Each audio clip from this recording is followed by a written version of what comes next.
With Code Vein 2 right around the corner, I, Suggestive Gaming, figured now would be a great time to go over the story of the first game, released all the way back in 2019.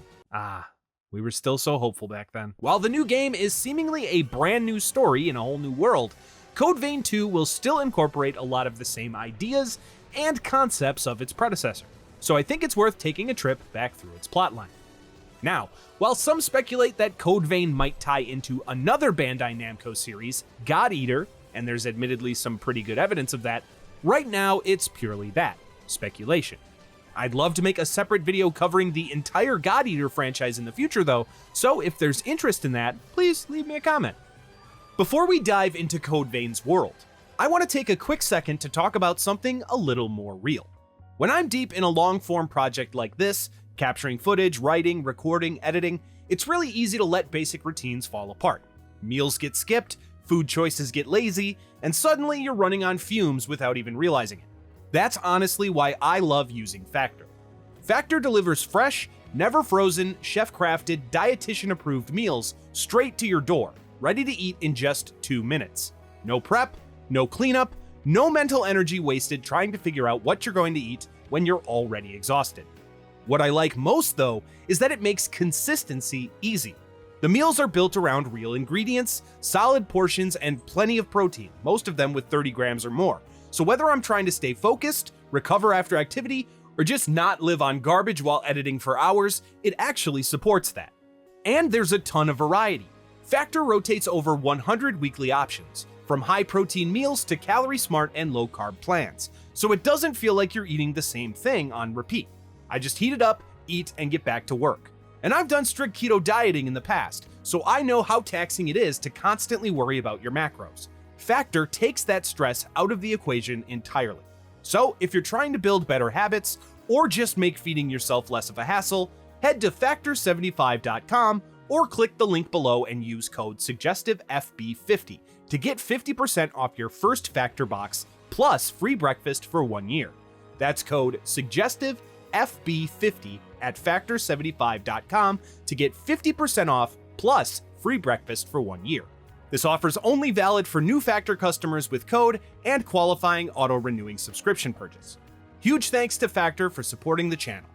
Now, without further ado, this is what you need to know about the story of Code Vein. Our story begins in the near future, where we find a world ravaged by a cataclysmic event known as the Great Collapse. Out of nowhere, gigantic thorn-like spires, later dubbed the Thorns of Judgment, erupt from the earth, shattering cities and terraforming the landscape into ruin. Amidst the chaos, monstrous creatures known only as horrors emerge, slaughtering survivors and pushing humanity to the brink of extinction. Desperate to fight back, scientists soon discover the biological organ regenerative parasite, or BOR parasite. Upon learning that the bizarre organism could revive dead organic beings, they immediately begin testing the BOR parasite on fallen human soldiers. The results of these experiments become known as Revenants, undead super soldiers with vampire-like abilities. These Revenants are immortal so long as the BOR parasite in their heart remains intact, and the effect of the process leaves them with enhanced strength and regenerative power. However, this gift also comes with a deadly curse. Revenants must consume human blood, or an acceptable substitute, to sate the parasite's hunger, lest they risk a fate worse than death. If a Revenant is starved of blood for too long, the parasite will drive them into a maddened frenzy called bloodthirst. Once this happens, the parasite overruns their host's mind and body, turning them into a rabid creature known as the Lost. The Lost are virtually immortal monsters, immune to most conventional means of attack, who endlessly hunt for blood, attacking anything in sight. By the time the Great Collapse subsides, the world is overrun with both horrors and Lost, leaving the remaining few survivors in a living nightmare. In humanity's final-ditch effort to gain an upper hand, they initiate a bold experiment called Project Queen. The goal: create a Revenant with no bloodthirst drawbacks, thus creating the perfect soldier to turn the tide. Scientists led by Gregorio Silva, a military commander, begin to scour for an ideal test subject with genetic compatibility to the BOR parasite. The team luckily discover this test subject in a young girl, whose origin is surprisingly close to home. Cruz Silva, the commander's very own daughter.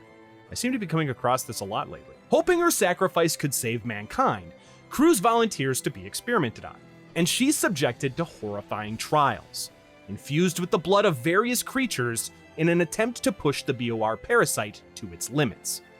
Incredibly, her natural resilience allows her to hold off the frenzy far longer than a normal Revenant. For a while, it seems that the experiment is a success, with Cruz becoming known as the Queen of Revenants, a being of immense power who could keep her sanity despite the parasite. However, the constant strain proves too much even for her. Tragically, Cruz finally loses control and goes into a frenzy, with her regeneration spiraling out of control, making her impossible to stop. Humanity's perfect savior becomes an unkillable demon, and the Queen proceeds to go on a murderous rampage. Their final hope is now their greatest threat. With the Queen now ravaging the world, Silva and his forces shift their focus to the newly enacted Operation Queenslayer, a final, desperate mission to put Cruz down. To stand any kind of chance, they create a third generation of Revenants, although some awaken sooner than others. Leading the charge of this generation into battle were elites like Jack Rutherford, a fiery young Revenant commander, as well as Commander Silva himself. While the battles are fierce and costly, the Queen is ultimately defeated, thanks in large part to a Revenant who delivers the final blow with a weapon crafted from the Queen's own blood. This Revenant will later come to be known simply as the protagonist of our story. As Cruz falls, her blood rains down upon the battlefield, and onto the nearby protagonist. While the Queen's demise should have been the end of their nightmare, the protagonist, now drenched in her blood, begins to frenzy just as Cruz had. Horrified and unwilling to allow another ally to turn into their greatest threat, Jack Rutherford strikes his friend down in an act of mercy. Jack believes he killed the protagonist to end their suffering, and that guilt goes on to haunt him for the following years. However, unbeknownst to Jack, the protagonist's story isn't over. In fact, it hasn't even begun yet. Their heart wasn't destroyed, and the BOR parasite slowly begins to regenerate their body, leaving the protagonist in a death-like slumber. While Operation Queenslayer is ultimately successful in destroying Cruz, its aftermath brings about all new problems. Unfortunately, killing the Queen didn't magically cure all frenzied Revenants, so the Lost and the Horrors continue to threaten any humans left alive, including Commander Silva. Suddenly, in the wake of Operation Queenslayer, a mysterious red mist engulfs the surrounding region out of nowhere. This dense, supernatural wall of fog encircles the city, stopping all who attempt to pass through it from either side, human, Revenant, or otherwise. While the origin of this barrier is unclear to most, it becomes known as the Jail of the Mists, effectively turning its epicenter into a giant prison. In reality, the red mist was actually Gregorio Silva's doing. Using one of the Queen's powers, he was able to create the barrier to quarantine the entire area. By trapping the remaining Revenants inside the jail, Silva hoped to prevent any possibility of the Queen's resurrection, and keep the horrors from spreading further into the outside world. Inside the misty prison, a new society of Revenants, called Vane, begins to take shape. Cut off from the outside, and with humans nearly gone, Revenants are forced to find an alternative source of blood. Luckily, strange plants called blood springs start to pop up in the jail, budding blood beads, specialized fruits filled with blood, which can sustain Revenants without needing to drink from humans. At first, these blood beads are seen as a miracle, and they help to keep the peace. As their supplies begin to dry up, however, Commander Silva organizes a provisional government among the surviving Revenants, enacting a strict rationing system. Each enclave of Revenants surrenders their blood beads to the government to be rationed out, but as time passes, supplies dwindle faster than expected. The problem only gets worse as the government's blood levy begins to favor elites and Silva's soldiers, a special forces group known as Cerberus, over smaller groups. Starvation and fear spreads through Vayne, and more revenants succumb to bloodthirst, bolstering the ranks of the lost. A vicious cycle then ensues. The less blood available, the more lost are created, and the more dangerous the jail becomes for everyone. By the time our story truly begins, Vayne is a crumbling society of scattered revenant factions. Some have banded together in small communities or gangs, while others operate as independent blood hunters, searching the city ruins for blood beads or preying on weaker revenants. It's in this desperate world, a city of blood and mist, that our protagonist finally awakens from their long slumber. The protagonist, the Queenslayer Revenant who died defeating crews, awakens years after their battle, with no memories of their past. They find themselves in the company of a mysterious woman named Io, a white-haired Revenant who feels inexplicably drawn to them. The two wander the ruins, only to be captured by a local thug who uses Revenant slaves to sniff out blood beads. Thrown into the depths below what's known as the Ruined City, the protagonist teams up with another captive, an unlucky fellow named Oliver, in order to escape. Unfortunately, Oliver eventually succumbs to bloodthirst and becomes a lost, forcing the protagonist into a battle. The protagonist survives this ordeal and reaches the surface, where fate happens to lead them to cross paths with Louis Amamiya. Louis is a young, bright Revenant, with a red vest and a drive to solve the bloodbead shortage and finally end the Revenant cycle of suffering. He rescues the protagonist from a tight spot, and after being impressed by them sharing a bloodbead with a weakened Io, invites them back to his base. This haven, simply called Home Base, is a repurposed abandoned chapel, where a small group of friendly Revenants have now gathered. Here, the protagonist meets Louis' fellow allies, Yakumo Shinonome, a gruff but big-hearted veteran, Marasame, a weaponsmith, Io, who has followed the protagonist and joins them, and later, Mia Karnstein, an aloof Revenant girl with a rifle, among others. Early on, the protagonist locates an artifact, and Louis watches as it stabs them as they take it. The transfusion triggers an unexpected reaction. The protagonist experiences a vision upon touching a strange vestige, a fragment of crystallized memory from a fallen Revenant. Amazingly, they relive the memory contained in the vestige without frenzying, and even inherit a new blood code, the unique set of powers every Revenant has from it. Louis witnesses this and realizes that the protagonist can absorb blood codes and memories from others, a unique ability unlike anything ever seen before, and perhaps how they survived the Queen's blood. Together, the protagonist and Louis hatch a plan: find the source of the blood beads to end the Revenant starvation. They suspect that somewhere in the city there might be a special blood spring or clue to rejuvenating the land. Using the protagonist's newfound power, they venture out to track dormant blood springs and reactivate them. Sure enough, whenever the protagonist's blood touches an inactive blood spring plant, it blooms into a new blood bead source, as if their blood can purify and revitalize the earth. As Louis and the protagonist scour the city for blood springs, they uncover far more than they bargained for. In the ruined city center, they encounter Mia Karnstein, who is fiercely protecting her young brother, Nicola. After a tense standoff, resources are scarce after all, they end up helping Mia. Unfortunately, a mysterious white-clad hunter then appears, Jack Rutherford, though they don't know his name yet, and Nicola is seemingly killed in the confrontation.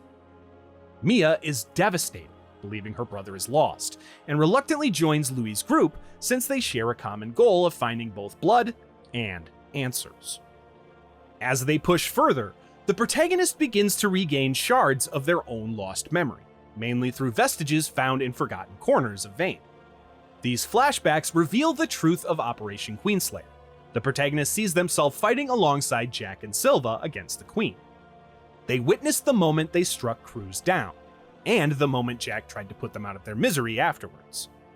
Louis and Io help the protagonist come to terms with these revelations, strengthening their resolve to make things right in the present. Traveling through a grand, eerily beautiful structure called the Cathedral of the Sacred Blood, the team encounters a fearful successor. These successors are long spoken of revenants who supposedly hold fragments of the fallen queen's power. In the depths of the cathedral, they battle the Successor of the Ribcage, a massive lost that unleashes storms of blood and lightning. After a grueling fight, the protagonist emerges victorious. The creature's vestige reveals the memory of its original human form, that of Aurora Valentino, one of Silva's old comrades.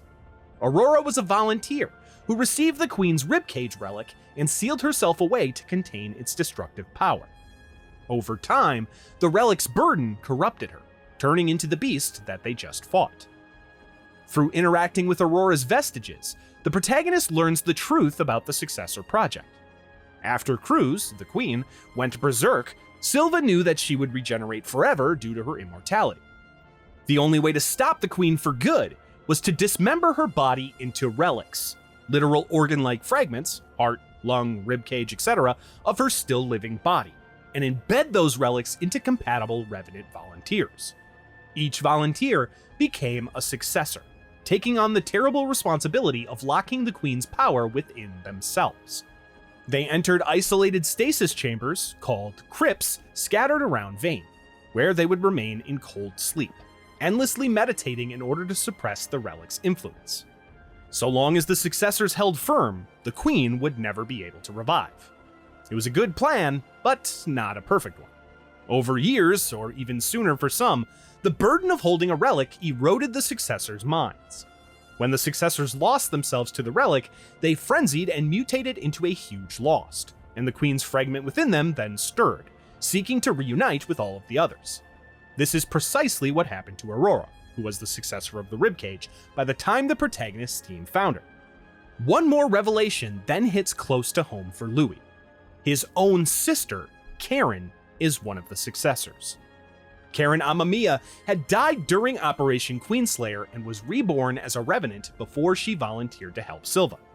In fact, Karen was responsible for providing blood transfusions to Silva using the Queen's heart relic, generating blood beads and keeping him alive in his crypt. It was an unsung, continuous sacrifice. This news strengthens Louis' resolve to save the remaining successors from a fate like Aurora's. Perhaps most shocking of all, the protagonist learns that they, too, are technically a successor. When they slew the Queen and were doused in her blood, they inherited their own relic, the Queen's blood. This is why the protagonist's blood has such unique properties and why they can inherit multiple blood codes. In essence, the protagonist carries the same seed that Cruz once did. Rather than corrupting them, however, it seems their fragment of the Queen's power can be used for good, thanks to their iron will, and perhaps because they didn't fully frenzy back then. Io, as it turns out, is the protagonist's attendant. She and others like her spawned from what remained of Cruz when the Queen was slain, created to assist each successor in preventing her rebirth. Armed with this knowledge, the protagonist has the opportunity to make a pivotal choice. By using Io's ability to repair vestiges and the protagonist's own memory diving power, they can restore a successor's sanity and allow them to relinquish their relic willingly, without dying. As the protagonist group sets out to cure the remaining successors, they delve into their own personal story arcs through various memory vestiges and other events. Mia Karnstein's driving motivation has always been protecting her little brother, Nicola. After their parents died, Mia kept Nicola alive through the harsh early years of the jail. Nicola, however, fell in with Jack's plan. At some point, the child volunteered to become the successor of the breath, containing the Queen's frozen lungs, to ensure his sister's survival. When Nicola took on the relic, he gained a curious power. He created a clone of himself to accompany Mia so she wouldn't be lonely while he slept in his crypt. This shadow Nicola stayed with Mia, deceiving her into thinking they were surviving together, until Jack killed the clone during their encounter earlier. By following Nicola's trail to the Ridge of Frozen Souls, the group eventually finds his crypt. They discover Nicola in the throes of frenzy, his form partly transformed into a towering icy lost. A fierce battle then ensues. Mia, with the protagonist's help, reaches her brother's heart through shared memories. Nicola is soothed and relinquishes his relic, sparing him from destruction. In an emotional reunion, Nicola and Mia embrace, finally free to be siblings again without the shadow of the relic between them. If they had failed, however, Nicola would have been lost forever, leaving Mia utterly heartbroken. Eventually, the enigmatic hunter in white, who had cut down Nicola's clone, reveals himself soon after the encounters at the crypts. Jack Rutherford, known ominously as the Revenant Hunter, confronts the protagonist, but surprisingly, he's not out to kill them. Rather, Jack is simply carrying out a terrible duty that was assigned to him. After Operation Queenslayer, Jack was tasked with being the overseer of all successors, to ensure that the Queen stayed sealed. Alongside him is Eva Rue, a former human singer whom he saved. Eva was captured and abused by Revenants for her blood after the war, and Jack rescued the now mute young woman from that hell. To repay him, Eva chose to become a Revenant and even accepted the Relic of the Throat, containing the Queen's voice, into herself, becoming Successor of the Throat so that she could support Jack in his mission. Jack and Eva have been traveling crypt to crypt as Watchers, putting down successors who edge towards frenzy and mercifully preserving the relics. Jack's harsh title of Revenant Hunter simply came from a misunderstanding. Revenants only saw him killing successors, not realizing he was preventing an even worse catastrophe. When Jack and the protagonist meet, it's initially tense.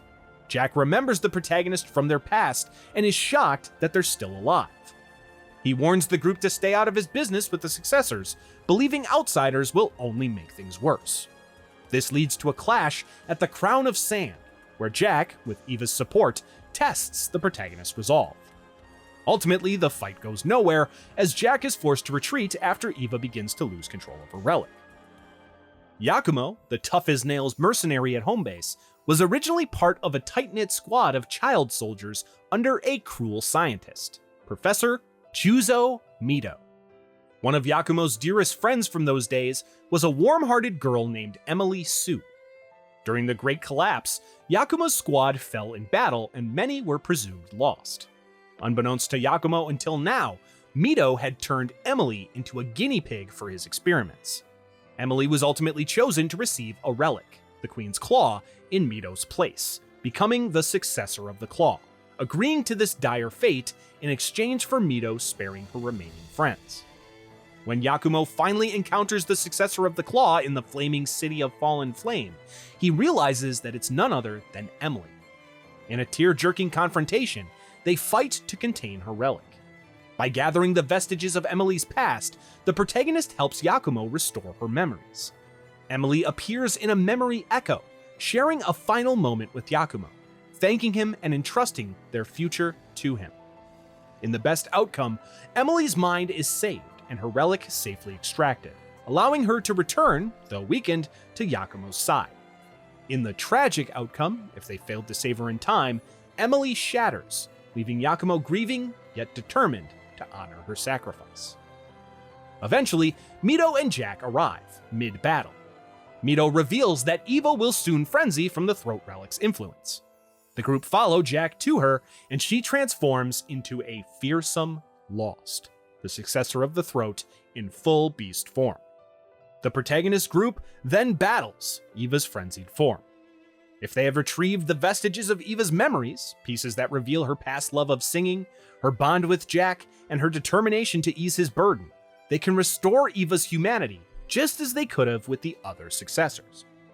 Moved by their compassion, Jack stands down and joins forces with the protagonist. Both Jack and the home base crew now share the same goal: prevent the Queen's revival without killing any more innocents. With all major successors, ribcage, breath, claw, throat, and the protagonist's own blood accounted for, that leaves one central figure, Gregorio Silva, who has effectively become the successor of the Queen's Heart by holding the Queen's Heart relic to maintain the red mist. As the enlarged team begins to confront Silva, Professor Judo Mido, the twisted scientist from Yakumo's past, reveals himself as the puppet master behind recent events. Mido was obsessed with creating the ultimate evolution of Revenants, adopting orphan children, like Yakumo, Emily, and their friends, and subjecting them to brutal experiments to enhance their abilities. Mido himself was a formidable Revenant, but he hungered for more power. Now, with the successors weakened and some relics unaccounted for, Mito sees an opportunity to claim the Queen's power for himself. He believes that by reviving the Queen, or absorbing multiple relics, he can ascend as a superior being, and perhaps even control the horrors. In Mito's warped Darwinistic view, Revenants are the next stage of evolution, and the horrors outside are merely the crucible to weed out the weak. Mito's gambit comes to a head as the protagonists approach the center of Silva's power, the Provisional Government Center. Before the fight, Mito surprisingly sacrifices his remaining loyal Revenant followers, who each carried pieces of relics that Mito had gathered. Suddenly, Commander Silva, deep in his crypt, absorbs a surge of relics from Mito's actions. Unable to control this influx, Silva begins to transform. The red mist that he's sustained thus far flickers and wanes. In that moment, the Jail of the Mists temporarily vanishes, exactly as Mito intended. The heroes then catch a glimpse through the thinning red fog at the city's edge, and beyond lies the outside world, swarming with giant horrors roaming free. Mito reveals that by tearing the wall of mist down, he wanted Revenants to face those monsters head-on, believing conflict would force evolution and prove the worthy ones. In his eyes, Silva's attempt to play Warden was stagnating their species. Unfortunately for the Professor, Silva regains control and resists the relics again, forcing Mito to turn his attention to taking the Commander down for good. The home base crew determine that they must stop Mito's plan, and a brutal fight then ensues. Luckily, the protagonist is able to unleash the various blood codes that they've gathered to finally slay the corrupted Professor Junzo Mito. Though Mito is gone, the damage is already done. The heroes rush onward, knowing that they must reach Silva's throne before the situation escalates further. Deep beneath the Provisional Government Center, we find Silva's crypt in the beating heart of the Red Mist, the Jail of the Stagnant Blood. Which definitely doesn't sound like it was ripped directly from Bloodborne. In their approach to Silva, Io and the protagonist find the other attendants, who entrust the future to her. Gregorio Silva waits in the throne room at the corridor's end, seated upon a massive, petrified organ that pumps blood into the Red Mist mechanism. However, the commander is no longer himself. The relics inside him have overtaken his will and transformed him into a towering, knight-like figure clad in obsidian armor, with wolf-like features and glowing eyes. This is the Skull King, Silva's frenzied revenant form. Without hesitation, the protagonist engages the Skull King in combat, with their friends lending support. It's an epic battle.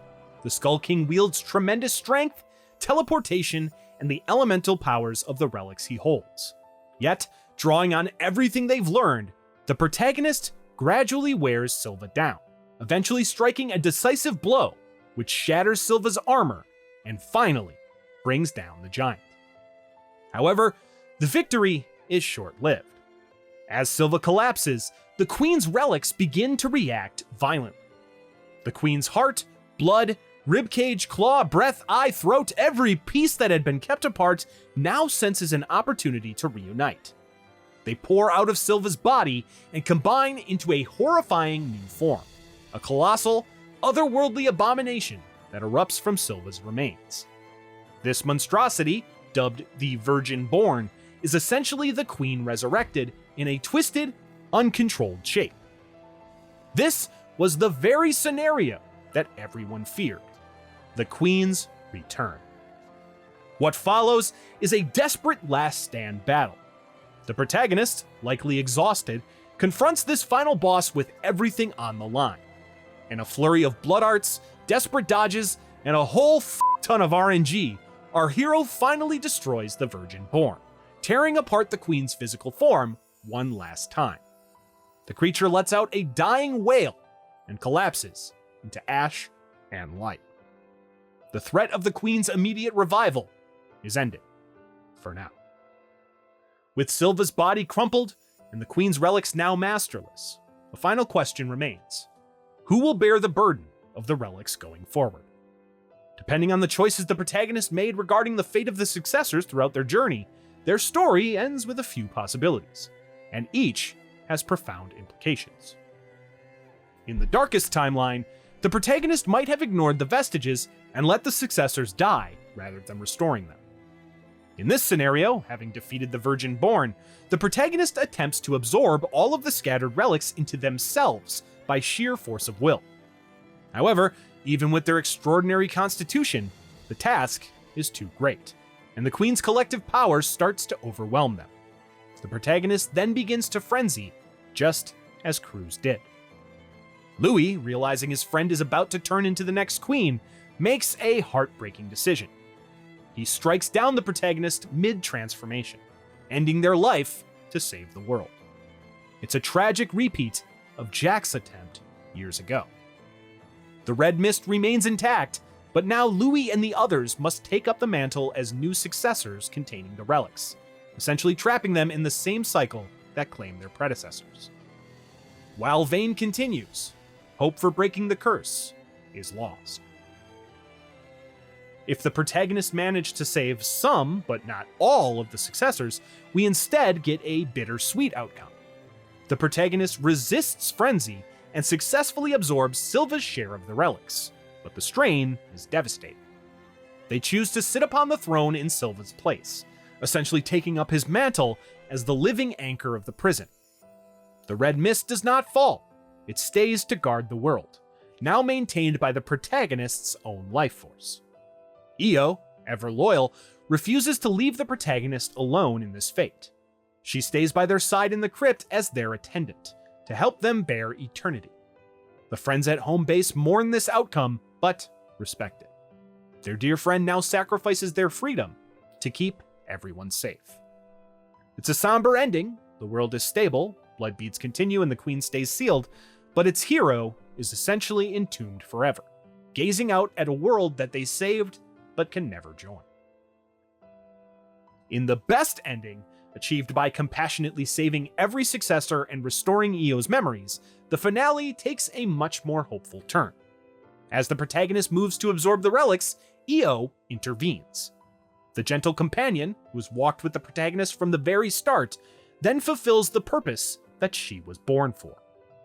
Io reveals that as a clone of Cruz, she was designed to step in and prevent the Queen's return at all costs. She smiles and thanks the protagonist for giving her life meaning through their journey together, before taking all of the relics into herself before the protagonist can object. In an instant, her body begins crystallizing into a tree. The relic's power, combined with Io's selfless will, transforms her into a new source of life, the Weeping Tree, a giant blood spring born from Io's sacrifice. This weeping tree immediately starts producing a vast amount of blood beads, its teardrop-like fruits glowing with vitality. The never-ending blood shortage is solved as Io becomes a literal lifeline for all revenants in Vayne. The Queen's power is finally at peace, diffused into the roots of the weeping tree, safely under control. The Red Mist remains for the time being, stabilized by the weeping tree and no longer on the brink of collapse. Vayne is secure and entering a new era. No one will have to frenzy from thirst again, and the lost can potentially be suppressed since blood is now plentiful. In Io's final act, she leaves behind a single blood bead carrying her memory, essentially a piece of Io's consciousness and will. This special blood bead is found by the protagonist and Louis' group, and through it, Io's voice speaks to them, encouraging to live on and thanking them for giving her a family and a purpose. More importantly, Io's bead also provides a key to the future. It allows the group to partially lift the Red Mist when they choose. With Vayne stabilized internally, the heroes decide that it's time to face the outside world. Sometime later, we find the protagonist standing at the edge of the swirling red mist, armed and ready. Using Io's Weeping Tree powers, they open a path through the Jail of the Mists. Louis, Yakumo, Mia, and Murasame then arrive to accompany them, refusing to let their new friend carry on Cruz's dream alone. As the party journeys forth outside their misty prison for the very first time, the protagonist turns and looks up, speaking a single word, or rather, a name: Io. And with that, The story of Code Vein concludes its first chapter on a note of cautious optimism. The age of the Revenants inside the jail has ended, and a new adventure begins in the world outside. As we prepare for Code Vein's sequel, we'll find a completely disconnected world of Revenants facing a whole new existential threat, one that even sends them back in time to try to prevent it. As it stands today, Code Vein's story is a self-contained tale of sacrifice, compassion, and choice. For a game often dubbed anime Dark Souls, Code Vein hits some surprisingly heartfelt notes, showing that through all the monstrous foes and tragic losses, friendship and sacrifice can still spark a future. As the game's own tagline puts it, in the face of certain death, we rise. Hey everybody, thank you so much for watching. If this breakdown helped you get ready for Code Vein 2, please consider leaving a like. It really does help more than you'd think. Subscribe for more full story recaps, timelines, and deep dives into game worlds worth remembering. And if you want to support the channel directly and keep these long-form projects possible, you can become a Patreon supporter or channel member with those links in the description. Just like all of these beautiful folks on screen. Seriously, I have the most beautiful supporters, and they just love helping out these little cats. Also, make sure to drop a comment below and let me know what video game story you want to see me cover next. Maybe the God Eater timeline, or a breakdown of Code Vein 2 once we get our hands on it. Any interest? Let me know. Thanks again, everybody. This has been Suggestive Gaming, and now you're in the know.